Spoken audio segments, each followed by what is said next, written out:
Si ya estamos listos, Berna, ¿está apagado tu micrófono? Muy bien, muy bien. Gracias.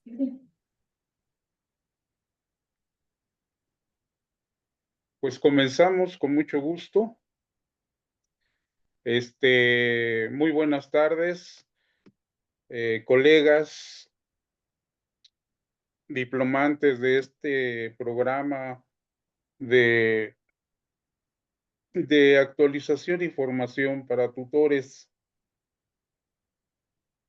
Es muy grato estar de nuevo en este tema, en este tercer tema del módulo 5.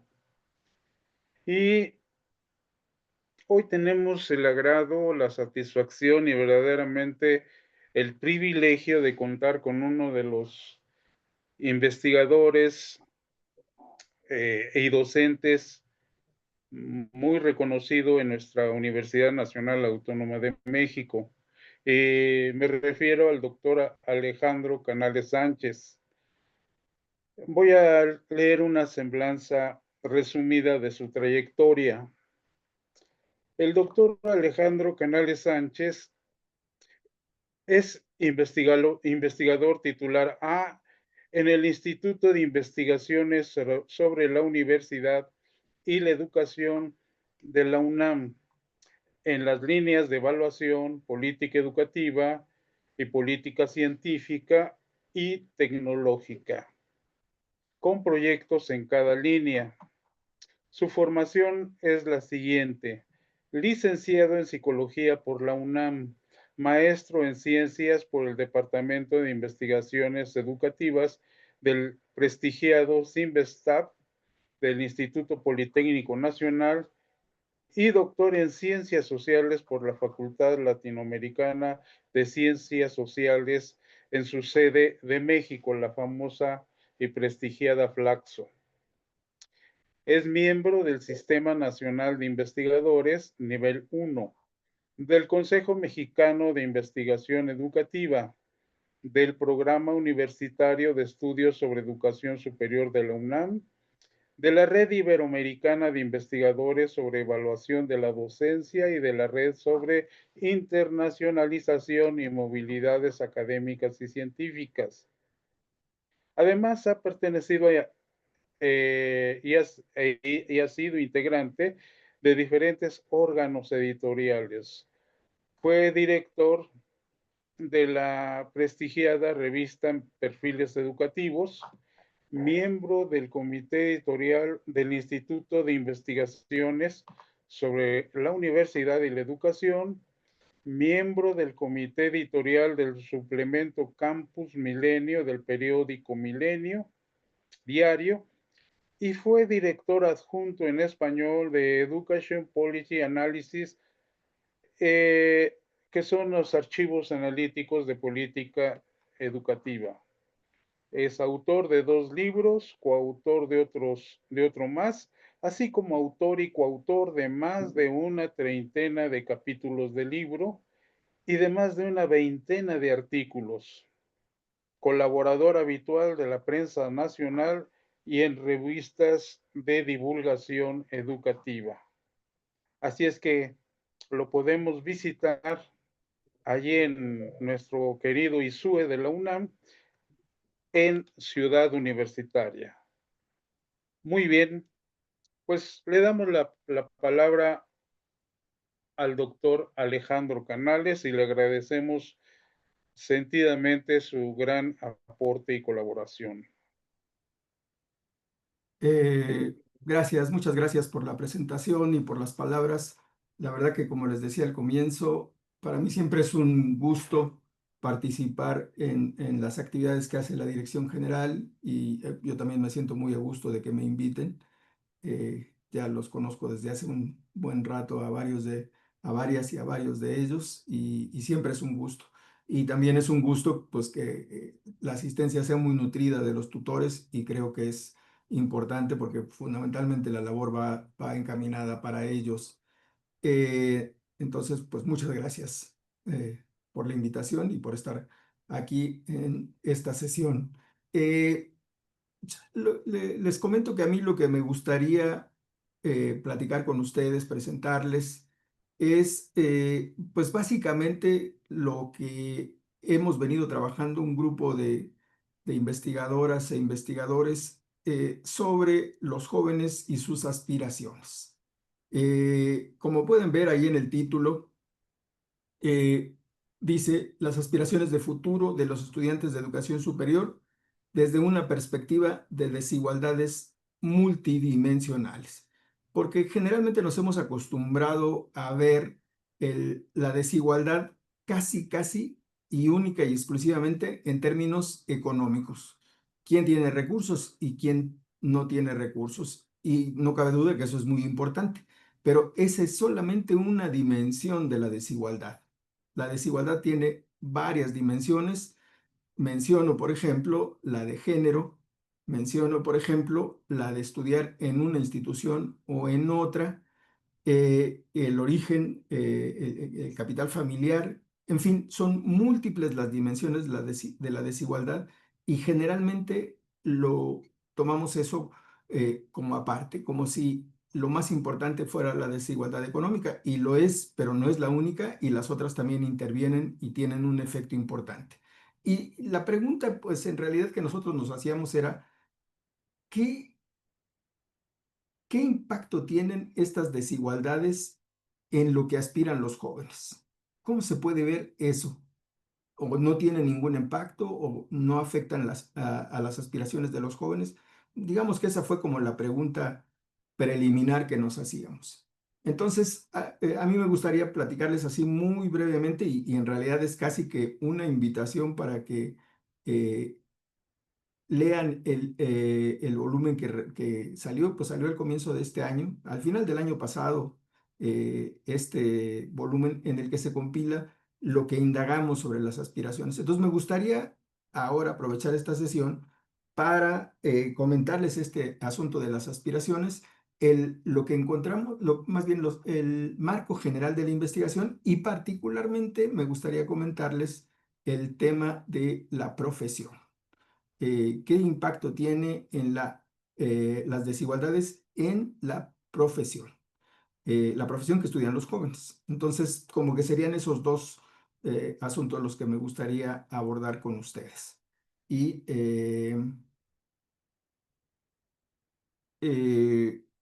les platico muy rápidamente algunos de los antecedentes que nos llevaron a este trabajo que realizamos. Bueno, quizá lo primero que hay que decir es que este trabajo es un esfuerzo colectivo. Participan eh, investigadoras de la Universidad Autónoma Metropolitana, de la Unidad Azcapotzalco, la colega Mary Jamuy, la colega de el Instituto de Investigaciones Sociales, la doctora Lorenza Villalever, eh, otra profesora de la Facultad de Ciencias Políticas, la doctora Mari Carmen Roqueñín, otra colega también de la Universidad Iberoamericana, Marisol Silva, y Luis Mata Zúñiga, y otra colega más de la Escuela Nacional de Antropología e Historia.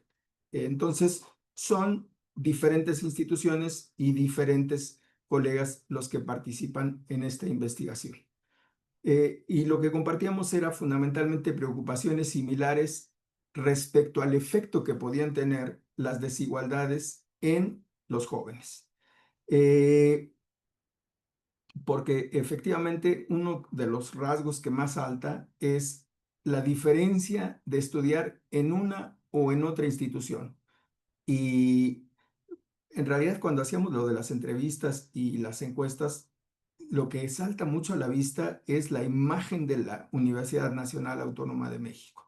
Porque hicimos, ahorita más adelante les platico un poco lo de las entrevistas que realizamos, pero lo que saltaba mucho a la vista es esa imagen fuerte, muy reconocida de la Universidad Nacional, pero efectivamente quienes no estaban en la universidad, pues también reconocen que les hubiera gustado estar en la Universidad Nacional. Entonces, esta desigualdad de la institución en la que se estudia es una de las variables muy importantes. Y claro, no menos importante es el tema del origen social. ¿A qué estrato de qué estrato social se proviene. Como todos sabemos, pues no es lo mismo a alguien que en realidad ni se pregunta si va a ir a la escuela, o sea, se da por supuesto que llegará a la universidad, pero hay muchos otros que en realidad no están muy claros de si sobrepasarán la educación media superior o la educación básica. Entonces, el origen social junto con la institución es otro. Y está lo de otra variable más, lo del grupo étnico. Como sabemos, las oportunidades educativas se distribuyen de manera muy desigual y no es lo mismo pertenecer a una etnia que a un grupo hegemónico. Y por último, la otra variable que es eh, cada vez menos complicada y más fácilmente sorteable, lo de si se es hombre o su mujer, la variable sexo. Ya sabemos que las oportunidades no son las mismas siendo hombre o siendo mujer. Entonces, 4 o 5 variables que nos interesaba indagar como desigualdades multidimensionales. Eh, Ahí, como pueden ver en la viñeta 2, lo que nos preguntábamos es ¿a qué aspiran las y los estudiantes universitarios? ¿Qué aspiraciones tienen? Si es que las tienen y efectivamente sí tienen aspiraciones, pero nosotros nos preguntamos ¿a qué aspiran? Porque efectivamente no, dependiendo de el juego de estas diferentes variables de desigualdad, nuestro supuesto era que las iban a afectar de manera distinta. Si era hombre o mujer, si estaba en una universidad consolidada, así no estaba. Entonces, nuestra pregunta general era eso. Eh, Sobre todo porque en el caso, nuestra indagación fue en las instituciones de educación superior, nuestro supuesto es que se da eh, fácilmente como un principio que llegar a la educación superior te amplía los horizontes, te hace que tus aspiraciones sean mayores. Pero en realidad también es probable que dependiendo de la institución en la que estés, en realidad puede ser que no te amplíe esos horizontes, sino en realidad que te los restrinja.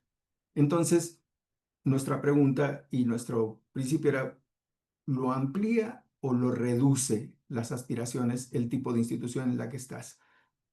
¿Tienes más o tienes menos si eres hombre o eres mujer? O si perteneces a un grupo étnico determinado. Digamos que esos eran los principios generales de la indagación que realizamos. ¿Cómo le hicimos para allegarnos la información? En realidad fueron como 2 diferentes etapas de la indagación y 2 diferentes instrumentos de recolección de información. En una primera etapa, lo que hicimos fue aplicar cuestionarios, 3 diferentes cuestionarios con preguntas cerradas a estudiantes que estaban en el primer año, nosotros lo identificamos como L1, a estudiantes que estaban en el último año de la licenciatura y le pusimos L4, y a los que estaban en la maestría, sobre todo para ver si había algún cambio en el tipo de aspiraciones cuando comenzaban su carrera profesional, cuando estaban por concluirla o si ya la habían concluido y estaban en un posgrado. Fueron 3.656 cuestionarios aplicados en esa primera etapa. Y luego una segunda etapa. Aquí en realidad fueron entrevistas semiestructuradas, sobre todo para hacer una mayor indagación de algo que nos había sorprendido en esa primera. Quizá aquí también, bueno, como pueden ver ahí entre paréntesis, el número 118 fueron bueno, más de un centenar de entrevistas. Eh, Quizá aquí vale la pena decir que fue esta indagación realizada justo cuando estábamos la comenzamos cuando fue previo a la pandemia y la concluimos después de la pandemia. Y realizar las entrevistas fue relativamente complicado porque no estábamos, bueno, y seguro que eso nos pasó a todos, que nos interrumpió el tema de la pandemia y en realidad no sabíamos cómo proceder, si esperarnos a que pasara la contingencia sanitaria o si en realidad realizarlas, el trabajo que teníamos de entrevistas.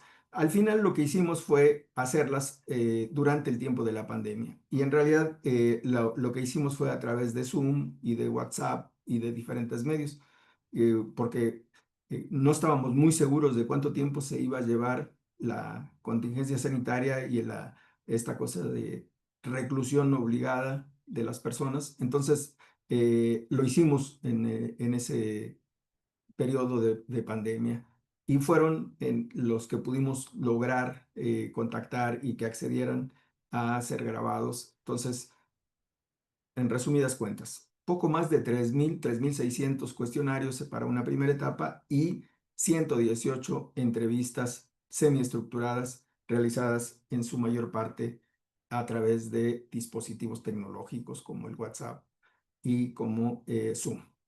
Eh, ¿Cuáles fueron las dimensiones analíticas cuando tratamos de ver las aspiraciones de los jóvenes? Lo que pueden ver ahí en las diferentes viñetas son las distintas ejes que cada uno de los miembros del equipo de investigación tomó. Entonces tenemos este primero que es el de imaginar el futuro. ¿Cómo se imaginan? La pregunta que venía en el cuestionario era ¿cómo se imagina ese estudiante que está en primero o que está en el último o que está en maestría en 5 años más? Y dependiendo de las respuestas, pues ahí se hizo una categorización y eso lo trabajó la doctora Lorenza Villalever. Quizá no les voy a detallar lo que encontró porque en realidad son varios aspectos, pero uno de los aspectos que señalaría nada más es, eh, resaltó curiosamente como uno de los inquietudes y aspiraciones que tenían los jóvenes de las tres diferentes etapas, es decir, de primero, de cuarto o de maestría, es el de viajar. Y realmente fue medio sorprendente que encontráramos ese artículo sobresaliente de querer viajar, esa expectativa. Bueno, nosotros decimos que las aspiraciones son diferentes que las expectativas, pero digamos, esto que tenían los jóvenes, eso fue algo relativamente sobresaliente y con diferencias dependiendo del tipo de institución de la que se tenía. Bueno, ese es uno, imaginar el futuro. Otra colega de la Universidad de Guadalajara trabajó esta dimensión del género y las aspiraciones universitarias, particularmente lo que significaba las diferencias que se podían encontrar entre hombres y mujeres respecto a las aspiraciones. Ese es otro capítulo del libro que al final les comparto el link donde está el libro y que lo pueden ver. Y efectivamente se ven notables diferencias entre hombres y mujeres respecto a las aspiraciones y particularmente, ahorita más adelante les comento las instituciones que tomamos, pero tomamos dos instituciones de Guadalajara y 4 instituciones de la Ciudad de México y se ve la diferencia marcada en el tema de género en unas y en otras instituciones. Luego, el tercer eje analítico, la movilidad económica intergeneracional.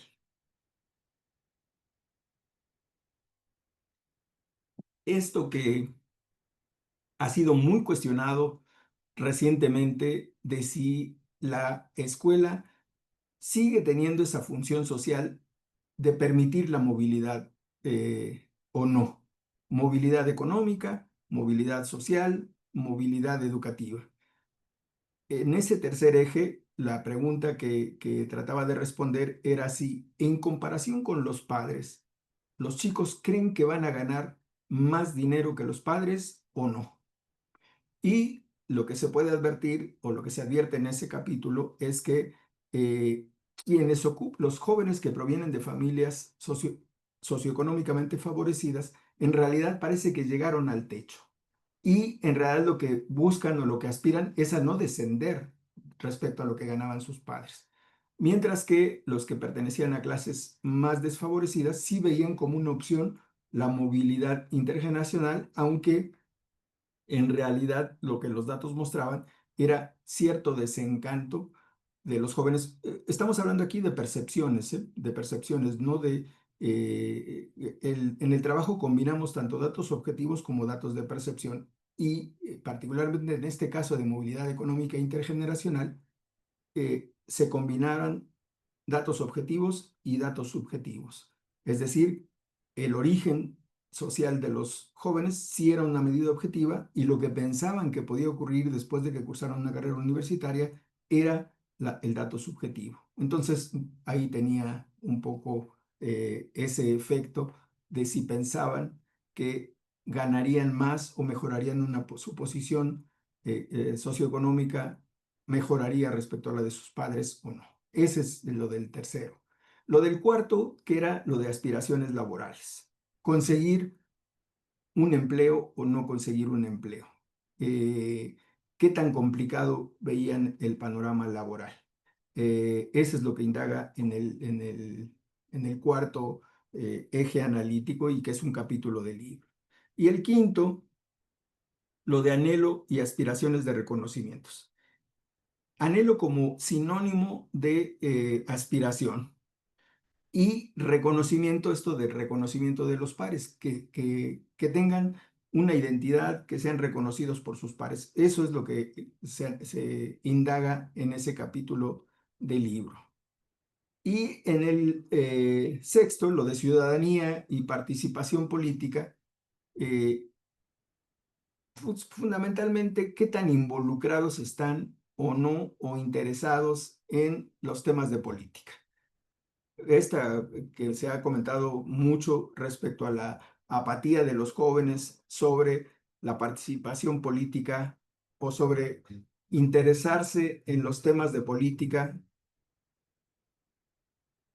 Perdón, es que acaba de pasar una avioneta y aquí no funcionaban mis audífonos y por eso estoy con la máquina. Bueno, entonces decía, en ese de ciudadanía y participación política, lo que trataba de indagar era fundamentalmente qué tan interesados estaban los jóvenes en participar o no. Y en realidad lo que se veía o lo que muestra en ese capítulo es que no tienen demasiado interés en los asuntos de interés público ni en la participación, aunque varía mucho por el tipo de institución de la que proviene. Y ese, el de ciudadanía y participación política y el de aspiraciones de país y bienestar son relativamente parecidos en las temáticas que tratan de indagar. Y en penúltimo, el de la pandemia y las aspiraciones de futuro.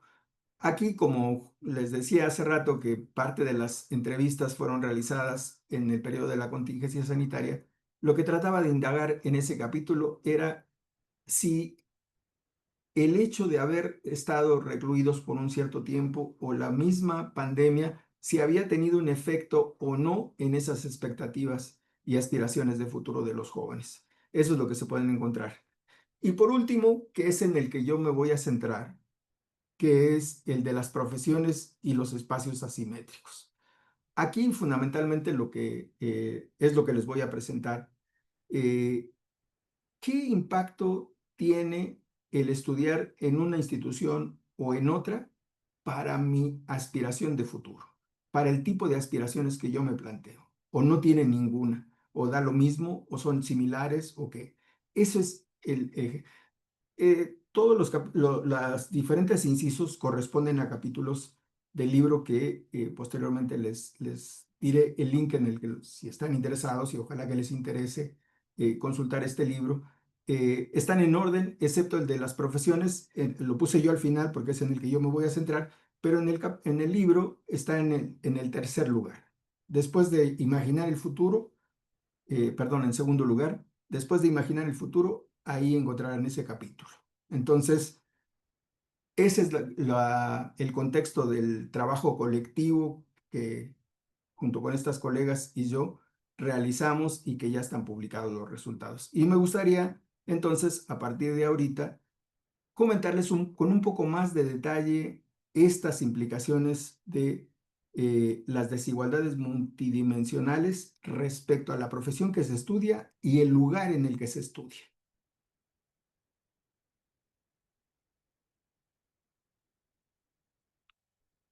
Que así lo titulo, los estudios profesionales y las aspiraciones. Veamos muy brevemente algunos de los antecedentes del sistema de educación superior que tenemos en México. Pues particularmente en los últimos 40 años, desde los años 80, en realidad comenzó desde los años 70, pero más especialmente a partir de los años 80, un crecimiento importante del sistema de educación superior. Eso que en algún punto era una educación elitista, comenzó a expandirse para muchos sectores que antes no tenían las oportunidades educativas. Entonces tuvimos un crecimiento importante del sistema de educación superior. Esas cifras que están ahí de 30 y 70% se refieren al número de establecimientos y al tamaño de la matrícula. Es decir, del total de instituciones de educación superior que tenemos en el país, alrededor del 70% son particulares y 30% son de carácter público. Lo sorprendente es que la matrícula es exactamente al revés. Es decir, el 70% del total de la matrícula está en el 30% de las instituciones públicas y el otro 30% en las instituciones particulares. Esta característica de expansión lo que nos mostró es un crecimiento del sistema, con una participación creciente de las instituciones particulares. Ese es un hecho, digamos, esa es una característica de lo que pasó con el sistema de educación superior. La otra característica es la diversificación que tuvimos igualmente en los últimos 40 años, 30, 40 años, que es el de la diversificación. Es decir, como que nos acostumbramos mucho a decir educación superior y siempre pensamos en las profesiones y en la universidad tradicional, pero en realidad rápidamente en estos 30 años o 40, digo rápidamente es en términos relativos, en la escala humana es muy poco, es mucho tiempo, pero en la escala histórica de un sistema es muy poco tiempo. 30, 40 años en el que el sistema se diversificó. ¿Qué quiere decir? Que se crearon distintos segmentos. A las instituciones y universidades tradicionales se sumaron las universidades politécnicas, las interculturales, las tecnológicas y otra serie de instituciones, aparte de las particulares, que modificaron el panorama del sistema de educación superior. Entonces, no solamente se expandió, sino también se diversificó. Y un tercer elemento que es muy importante y que lo sabemos casi de manera intuitiva, la segmentación de las instituciones. Como que quedó claro que algunas instituciones son para un cierto tipo de jóvenes y otro para otro cierto tipo de otros jóvenes. Es decir, se formaron segmentos de ese sistema de educación. Entonces, se diversificó, se expandió y se segmentó el sistema fuertemente en los últimos 30 o 40 años. El asunto, y esto es por lo que es un antecedente de este trabajo sobre los estudios profesionales y las aspiraciones, es que no sabemos exactamente qué ocurrió o cómo percibieron los estudiantes en este sistema de educación superior segmentado, diversificado y expandido. Porque está claro que se modificó, pero ¿qué pasó con los jóvenes? ¿Cómo ven su formación? ¿Era lo mismo o es lo mismo ser abogado hace 40 años que actualmente o ser egresado de una institución A respecto de una institución Z? Nos parece que no, que sí hay una diferencia fuerte. Y eso es lo que en ese capítulo y en toda la investigación nosotros tratamos de indagar. ¿Qué es lo que pasó? Eh, Respecto a lo del género, como que igualmente, y debo anotar que actualmente en educación superior se alcanzó la paridad de género, pero además ahora hay una diferencia a favor de las mujeres. Es decir, hay proporcionalmente un mayor número de mujeres en educación superior que hombres, por poquito, ¿no? Un poco más de la mitad, pero ya son, que eso no era el caso hace 40 o 50 años. Pero el punto aquí es que la diferencia o el tema del género como que acaparó mucho la atención en solamente ampliar las oportunidades de acceso a las mujeres. Pero ese apenas es un elemento del tema de género, porque un asunto es ofrecer igualdad de oportunidades de acceso y otra es igualdad de oportunidades de egreso o por materias, como lo que sabemos. Hay profesiones que son predominantemente femeninas y otras que son predominantemente masculinas. ¿Por qué? O otra cosa que es también muy ya probado en la literatura, que es a las mujeres les cuesta mucho trabajo pasar de un nivel al otro. Es decir, pasar de la primaria a la secundaria o de la secundaria al bachillerato o del bachillerato a la universidad. Pero una vez que entraron a la primaria, a la secundaria, al bachillerato, a la licenciatura, tienen mejor desempeño que los hombres. Entonces, el problema no solamente es de igualdad de oportunidades de acceso, es mucho más complejo el tema del género, el área de especialidad, el tipo de desempeño que tienen, en dónde se concentran. Por eso nos parecía que la variable género es también un asunto muy relevante a indagar y eso era lo que tratábamos de eh, explorar en este caso sobre las aspiraciones.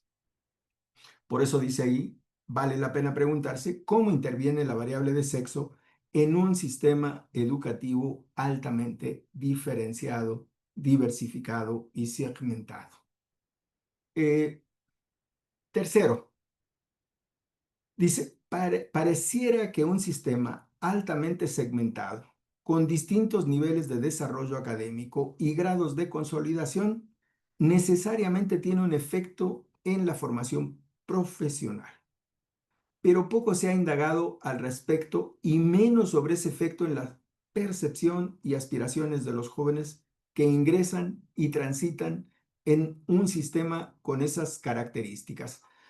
Sobre todo, ahorita lo vamos a ver con más detalle cuando veamos las instituciones en las que se realizó el estudio, pero esta clasificación que se ha hecho de instituciones consolidadas o instituciones de investigación, instituciones profesionalizantes, instituciones en vías de consolidación o instituciones de satisfacción de la demanda. Es decir, hay como distintos tipos de instituciones y es evidente, o nuestro supuesto era, si tenemos distintos tipos de instituciones, seguramente tiene un efecto en cómo lo perciben los jóvenes y también tiene un efecto en el tipo de aspiraciones que se plantean esos jóvenes que están estudiando en esos diferentes espacios. En cuarto lugar,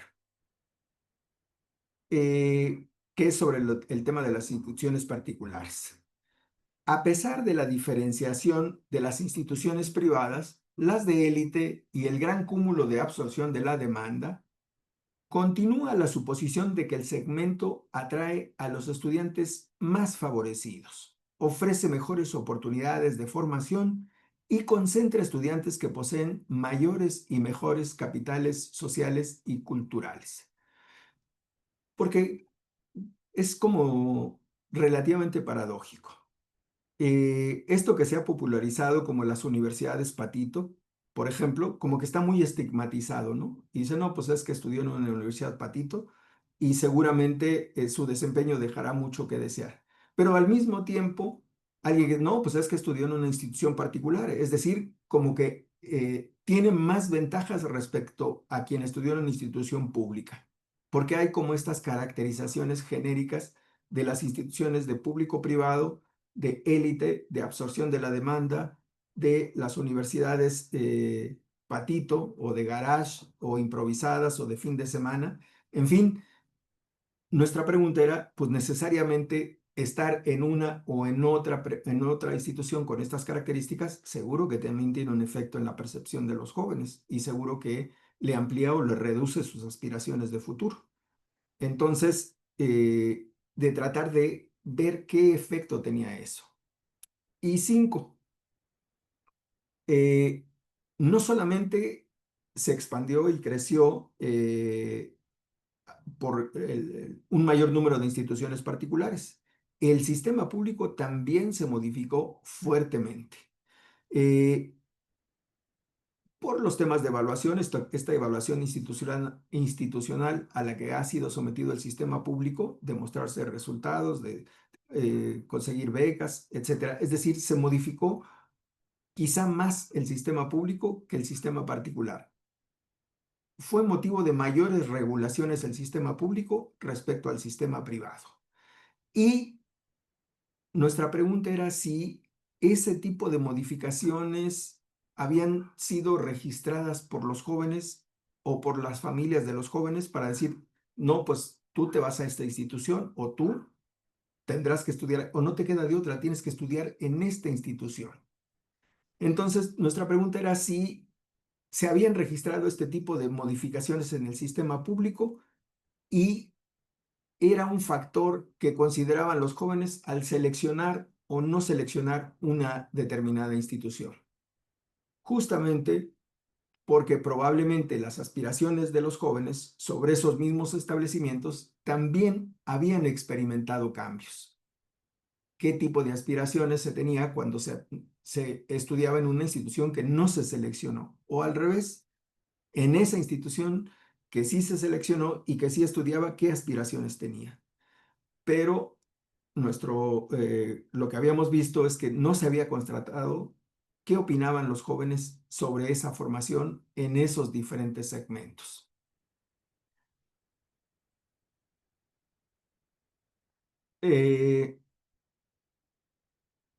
Y luego ya sobre el tipo de profesiones. La literatura sobre profesiones es muy abundante y muy vasta respecto al estudio de las profesiones. El asunto es que poco se ha tratado de documentar los efectos que ha tenido y que tiene en el sistema de educación superior en la formación profesional y menos sobre el tipo de relación que sostiene en el caso de existir con las aspiraciones profesionales de los jóvenes. Es decir, porque la mayoría de los trabajos sobre profesiones lo que exploran es su vínculo con el mercado laboral. Y es lógico porque un profesionista tendrá que tener un desempeño y los estudios de las profesiones generalmente se ubican respecto a ese desempeño que tienen en el mercado laboral. Entonces, una buena parte del cúmulo de literatura es cómo se desempeña en el mercado laboral un ingeniero, un abogado, un médico, y uno puede encontrar mucha literatura al respecto, pero no cuando antes de que salgan al mercado profesional esos profesionistas o profesionistas en ciernes, esos que están en la última etapa de su formación. Otra línea que también se ha indagado mucho sobre las profesiones son los perfiles deseables de las profesiones. Este asunto de las habilidades blandas, como que hay un núcleo duro de las profesiones, pero a ese núcleo duro del conocimiento de esa profesión se le añaden otro tipo de elementos que es lo que le llaman habilidades blandas, ¿no? Esto de trabajo en grupo, posibilidades de colaboración, de exposición, en fin, de ese otro tipo. Buena parte de la literatura sobre profesiones se ubica en ese ámbito de los perfiles profesionales, el tipo de estructura de planes, los programas de estudio, que son una vertiente mucho más pedagógica y psicológica de las profesiones. O esto que, y ahora se ha revolucionado mucho más con el tema de la inteligencia artificial, sobre las nuevas profesiones, esto de los big data, del tipo de profesiones que han ido apareciendo. Esa es otra vertiente, pero no se ha indagado exactamente qué efecto tiene en ese cuasi profesionista estar en una institución como en la que está estudiando, con ese tipo de características y con esas variables de desigualdad.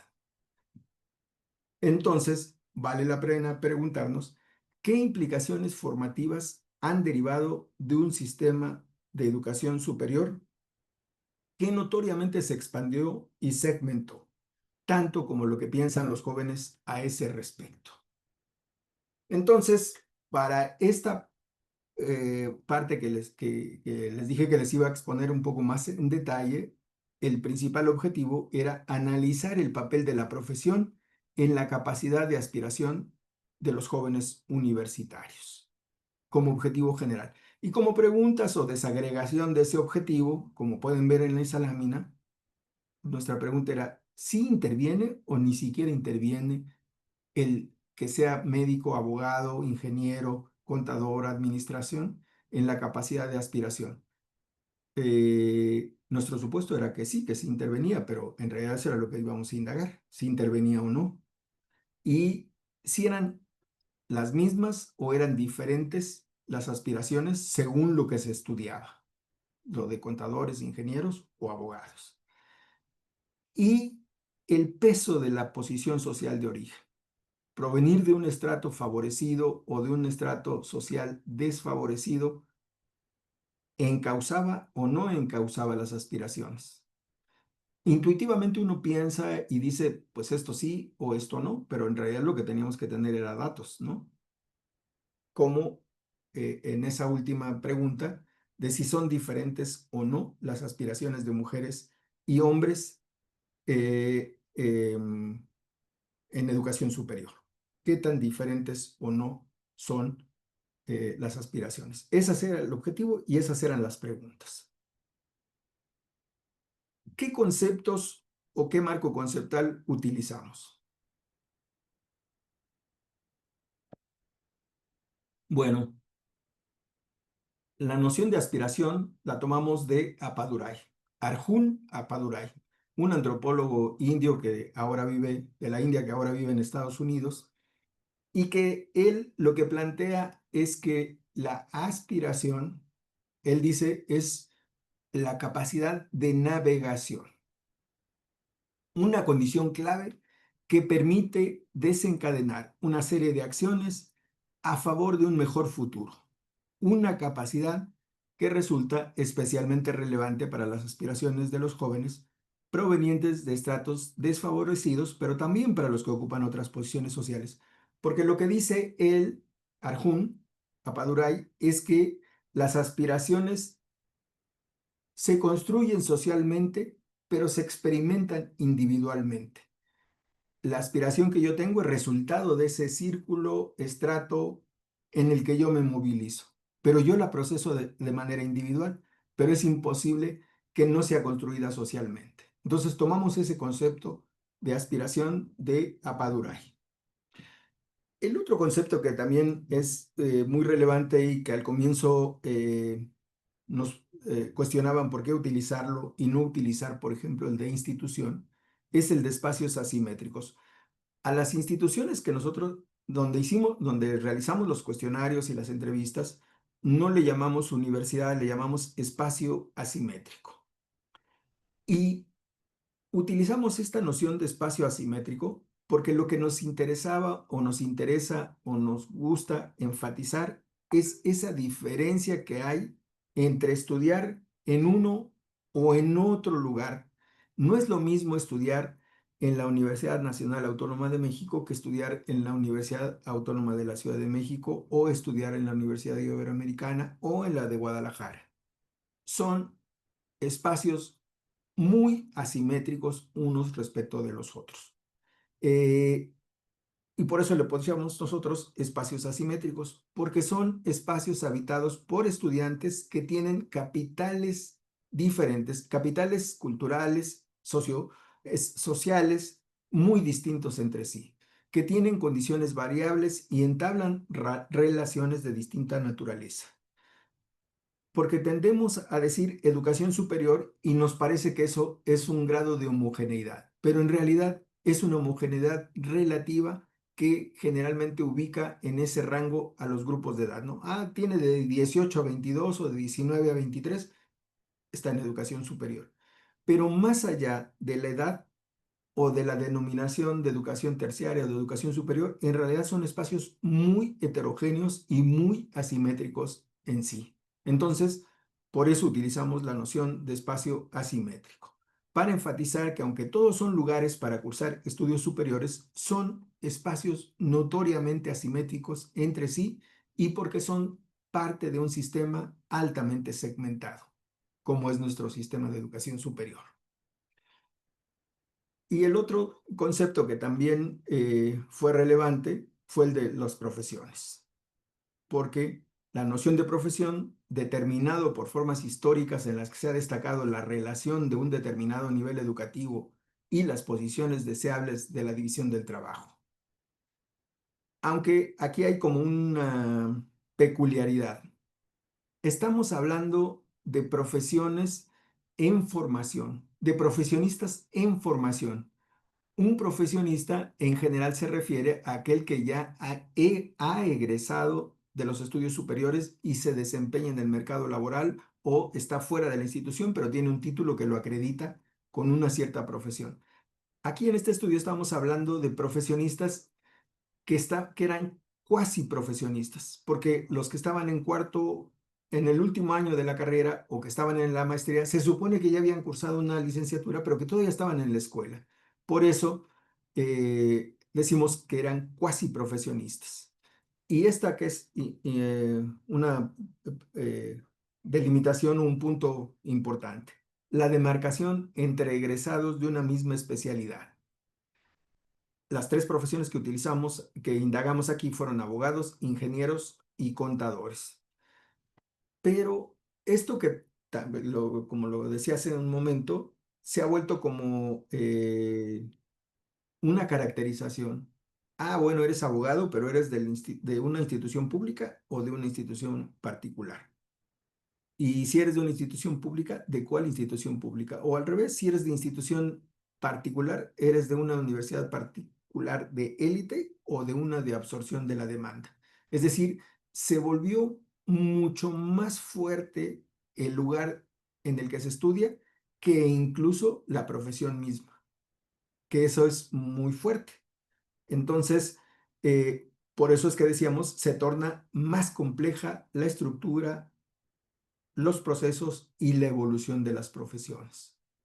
Entonces, esto que decía, los jóvenes de este estudio no son en sentido estricto profesionistas, fundamentalmente porque todavía no concluyen, unos son de primer semestre y otros son del cuarto, del último año, pero todavía en ese momento en el que hicimos el estudio, pues todavía no tenían su cédula profesional, que es lo que acredita como una persona. Entonces, tenía relevancia porque se caracterizaban más por su estatus educativo, más que por el tipo de socialización que habían tenido en esa profesión. ¿Qué es lo que dice en la última viñeta? No obstante, los estudios desde el inicio de su carrera y en mayor medida cuando están próximos a concluirla, no solamente han adquirido los conocimientos técnicos especializados, también son socializados en las reglas y valores de la profesión. Pues porque justamente los abogados o los ingenieros o los contadores ya han adquirido ese lenguaje que es propio de la profesión de la que estudia y del tipo de reglas, ¿no? Que ya sabemos que un abogado tiene un cierto tipo de códigos de comportamiento y de lenguaje que es muy distinto a lo que utiliza un historiador o un contador o etcétera. Entonces, eh, son profesionistas estos que nosotros en los que ubicamos el estudio, aunque todavía se identifican más por esa institución en la que estudian, más que por la profesión o la cédula profesional. Bueno, aquí creo que ya no tiene sentido que me detenga mucho, que es esto, que se trata de grupos o sujetos colectivos que comparten una identidad y estrategias profesionales.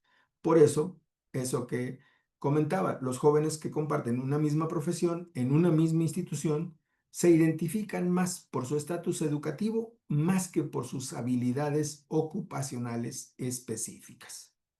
Entonces, para nuestros propósitos, destaca el papel y características de las instituciones universitarias en la formación de la identidad profesional, dado que se trata de explorar las aspiraciones de profesionistas en ciernes, mismos que todavía no tienen la certificación correspondiente y siguen ubicados en los establecimientos educativos.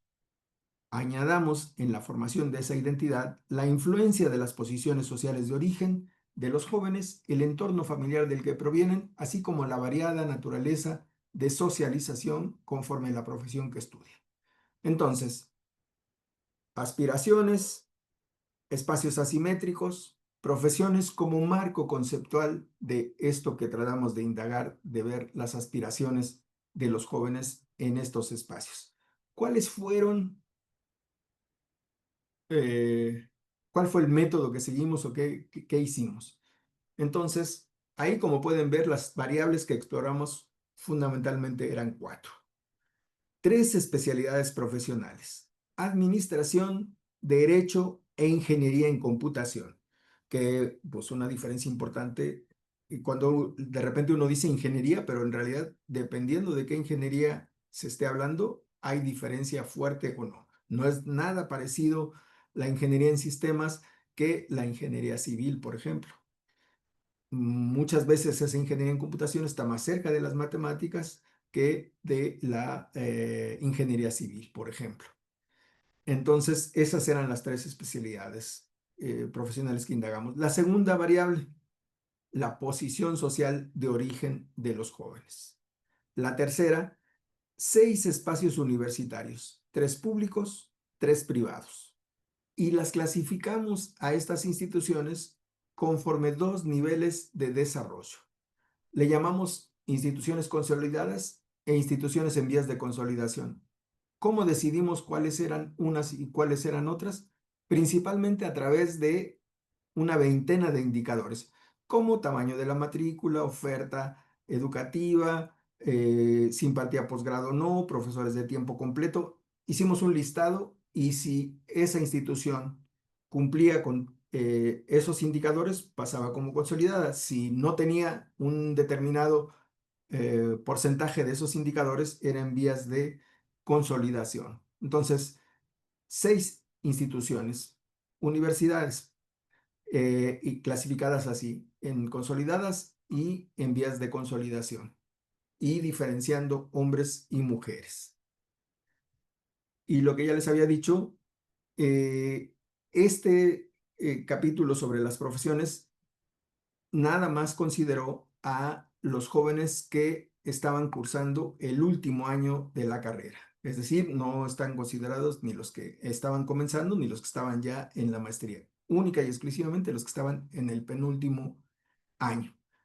El cuestionario de esas 2 etapas que les comenté hace un momento y que fue aplicado en la primera etapa, tenía más de 60 preguntas. Para este tema de la profesión, en realidad yo me centré en 3 tipos de pregunta, de esa más de medio millar de preguntas, yo no, solamente 3. Una, las que se referían al espacio universitario y a la posición social de los jóvenes. Una segunda, sobre cómo seleccionaron o por qué seleccionaron la institución en la que estaban estudiando y la carrera que estaban cursando. Y tercero, qué tipo, que este era como uno de los que más, aspectos que más, en los que me enfoqué más, es qué tipo de seguridades les ofrecía esa profesión que estaba estudiando. Les aseguraba un buen sueldo, les aseguraba un trabajo profesional, les aseguraba una buena posición social, un trabajo estable, o esa profesión ellos pensaban que en realidad no les estaba asegurando o no les iba a asegurar nada. Esos eran como los 3 rubros de preguntas y esas eran como las diferentes opciones de respuesta que tenían los jóvenes. Para esta última de la seguridad que les ofrecía esa profesión que estaban estudiando, el estudiante seleccionaba una de 4 opciones de respuesta. Totalmente de acuerdo, muy de acuerdo en parte y en desacuerdo. Sobre todo era para evitar eso que se polarizaran las respuestas. Entonces, esos eran los rubros que nosotros, bueno, que yo utilicé en particular para este tema de las profesiones y las aspiraciones de los jóvenes. Aquí,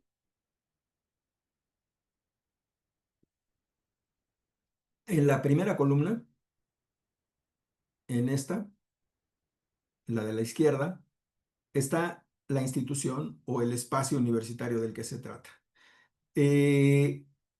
Fue todo un asunto que tuvimos de discusión en el equipo de si le poníamos el nombre de la institución de la que se trataba o le poníamos un seudónimo o no. Decidimos al final ponerle un seudónimo, aunque la verdad creo que eso más confundió más que ayudar.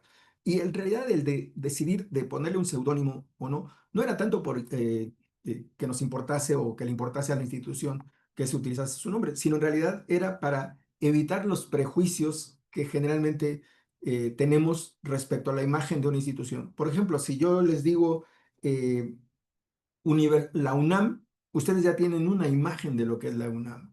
Y generalmente este prejuicio que va respecto a esa institución hace que se valore todo lo que, la información que haya respecto a eso. O que yo les diga la UACM, ¿no? Entonces, si yo les digo la UACM, en general, ustedes ya también intuyen, tienen información o tienen una imagen de lo que es la UACM. Y entonces lo que nosotros queríamos era que los datos que nosotros mostrásemos fueran ilustrativos por sí mismo y que no tanto fueran prejuiciados por esa imagen que uno tiene al respecto.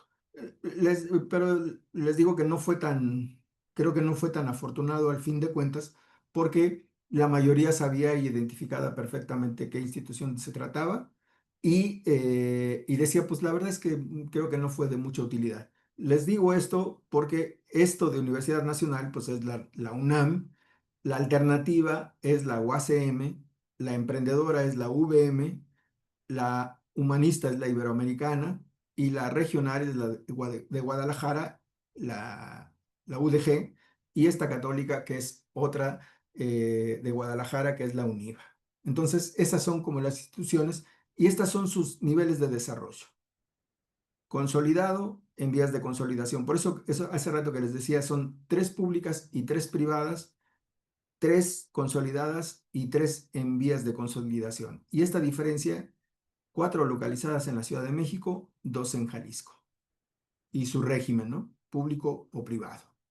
Y aquí la cantidad de cuestionarios para este tema de el último año. Recuerden que les dije que eran alrededor de 3,600 cuestionarios en total. Para esta parte de las profesiones, que es del último año, en realidad yo nomás consideré 1,198. Los resultados que yo presento en ese capítulo, en ese libro, se refieren a este total, 1,198.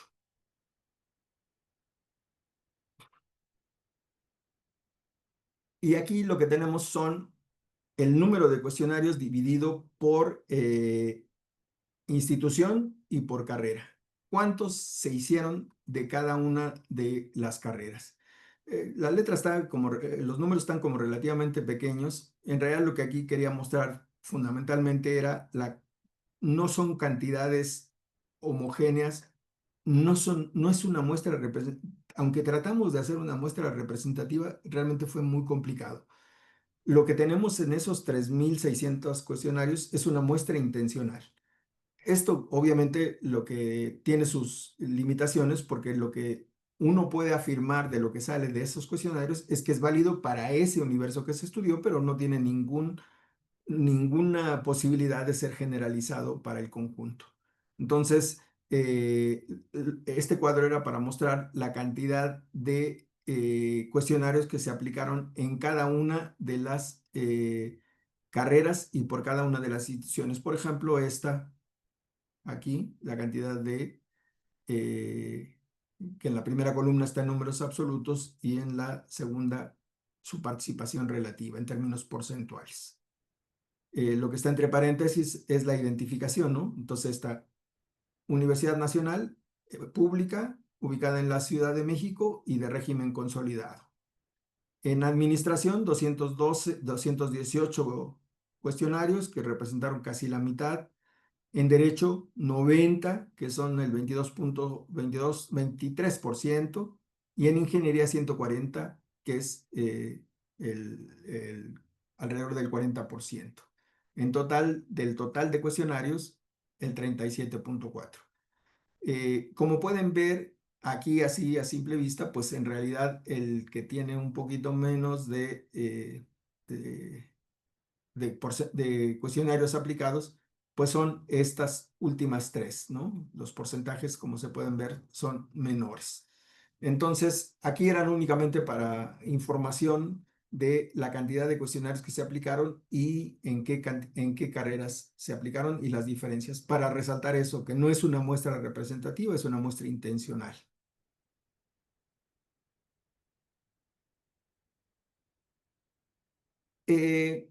Estos son algunos de los resultados. Es un poquito tedioso, son demasiadas cifras y uno se puede perder. No voy a tosigarlos mucho con las tablas porque habría para cada una de los rubros que dije y de las variables que señalé que podríamos explorar así. En realidad son tablas simples, son frecuencias, cruce de frecuencias.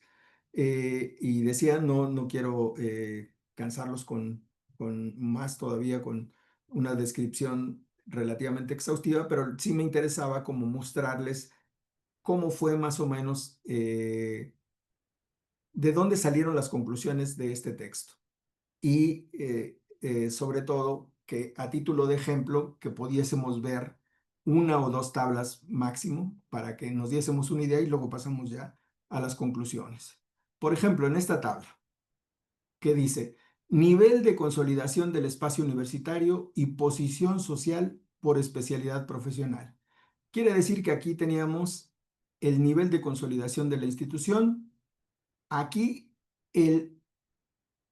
esto que no les expliqué, que aquí está como IOSE, pero son siglas que dice Índice de Oportunidad Socioescolar. Es un índice que nosotros construimos con base en tres elementos: capital familiar, capital escolar y oportunidad de elegir. El capital familiar era por el ingreso de los padres y nivel de escolaridad, el de capital escolar por el desempeño que habían tenido los jóvenes, el promedio escolar en el bachillerato, y la oportunidad de elegir es qué tanto habían seleccionado, qué tanto estaban estudiando en la institución que ellos habían seleccionado o no. Es un índice compuesto, está en el libro explicado cómo se construyó y nosotros lo tradujimos así, este índice, en esos dos extremos. Bueno, en realidad eran más de dos extremos, pero nosotros lo agrupamos en bajo y alto. Entonces, IOSE quiere decir índice de oportunidad socioescolar y lo agrupamos en bajo y en alto, que esa es la segunda columna aquí en el IOSE. Y luego viene por mujeres y hombres, absolutos y relativos, y por especialidad profesional. Administración, enseguida derecho y después ingeniería y luego el total. La columna de totales en el extremo derecho. ¿Qué podemos ver en esta tabla respecto al nivel de consolidación del espacio universitario y la posición social según la profesión en la que se estudia? Bueno, lo que podemos ver es que una mayor proporción de jóvenes con una posición social favorecida se concentran en los espacios consolidados. Vean, por ejemplo, en el total, en la última columna de la derecha, aquí, la cantidad que hay, el IOSE alto y la cantidad que hay aquí. 81.4% con IOSE alto, es decir, con estrato social favorecido, que se concentran en instituciones consolidadas. Mientras que en instituciones en vías de consolidación es poquito más de la mitad. Es una diferencia fuerte. Y ese mismo índice refleja una proporción de jóvenes con IOSE alto en los espacios de vías de consolidación. Si se analiza el renglón de totales, es decir, el último extremo acá abajo, los tres últimos renglones, bajo y alto y el total, este es el total por especialidad profesional. Si se analiza ese renglón de totales y se hace la diferenciación entre mujeres y hombres en las tres profesiones, observamos que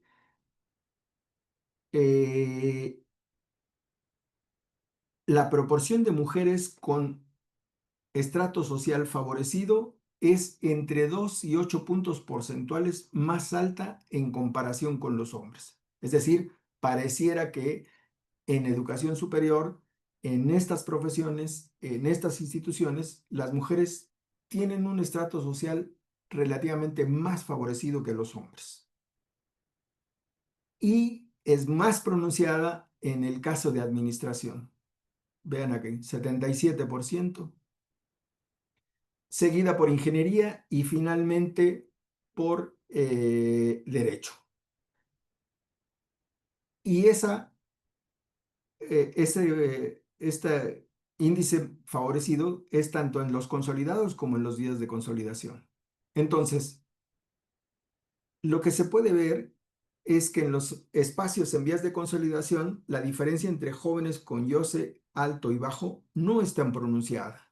Y que además en derecho, acá, a diferencia de las otras dos profesiones, lo que se observa es una mayor proporción de mujeres con un IOSE bajo, mientras que los hombres con un estrato favorecido alto, también en derecho, presentan la mayor diferencia porcentual. Entonces, es importante mencionar que estas últimas diferencias deben ser